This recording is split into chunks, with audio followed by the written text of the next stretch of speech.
বহুল আলোচিত তত্ত্বাবধায়ক সরকার ব্যবস্থা বাতিল সহ সংবিধানের পঞ্চদশ সংশোধনীতে আনা কয়েকটি বিষয়ে অবৈধ ঘোষণা করে হাইকোর্টের রায় বহাল রাখল আপিল বিভাগ।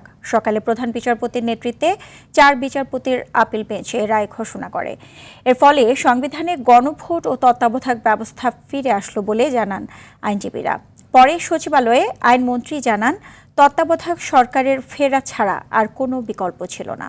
জে মাহমুদকে সাথে নিয়ে আরও জানাচ্ছেন শাকিলা করিম। ২০১১ সালের নবম জাতীয় সংসদে পাশ হয় সংবিধানের পঞ্চদশ সংশোধনী। এর মাধ্যমে বাতিল করা হয় নির্দলীয় তত্ত্বাবধায়ক সরকার ব্যবস্থা। একই সঙ্গে যুক্ত করা হয় মুক্তিযুদ্ধের চেতনা, ধর্মনিরপেক্ষতা সহ আরও কয়েকটি নতুন সাংবিধানিক বিধান। তবে সবচেয়ে বেশি বিতর্ক তৈরি হয় তত্ত্বাবধায়ক সরকার ব্যবস্থা বিলুপ্তিকে ঘিরে।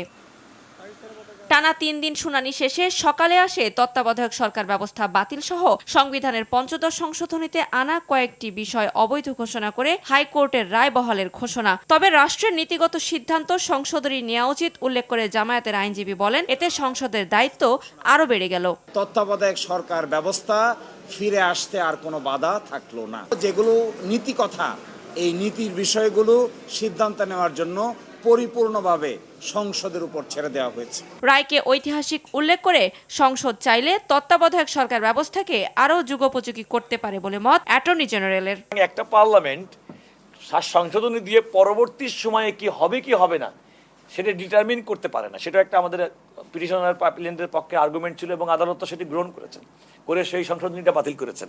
সুতরাং এখনই বলা যাবে না যে আজকে থেকে আমরা পরবর্তী সময় কি হবে কি হবে না এই দ্বারা আমরা ভবিষ্যৎকে বাধার মতো কোনো লিগ্যাল মেকানিজম আমাদের কারো হাতে নেই। আগামী জাতীয় সংসদ নির্বাচন তত্ত্বাবধায়ক সরকারের অধীনে হবে এবং এটি রাজনৈতিক অঙ্গীকার ছিল বলে মন্তব্য করেন আইনমন্ত্রী মোহাম্মদ আসাদুজ্জামান। এটা আমাদের রাজনৈতিক অঙ্গীকার।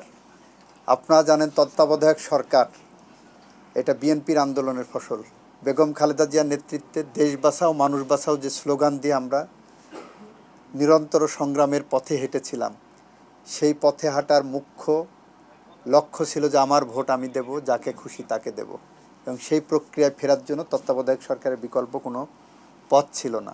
২০২৪ সালের রাজনৈতিক পরিবর্তনের পর পঞ্চদশ সংশোধনী বাতিল চেয়ে করা রিট আবেদনের প্রেক্ষিতে গত বছরের ১৭ ডিসেম্বর সংশোধনীর কয়েকটি ধারা অসাংবিধানিক ঘোষণা করে রায় দেয় হাইকোর্ট। এর বিরুদ্ধে বিএনপি, জামায়াত ও সুজন সহ কয়েকটি পক্ষ আপিল করলে বিষয়টি আসে সর্বোচ্চ আদালতে।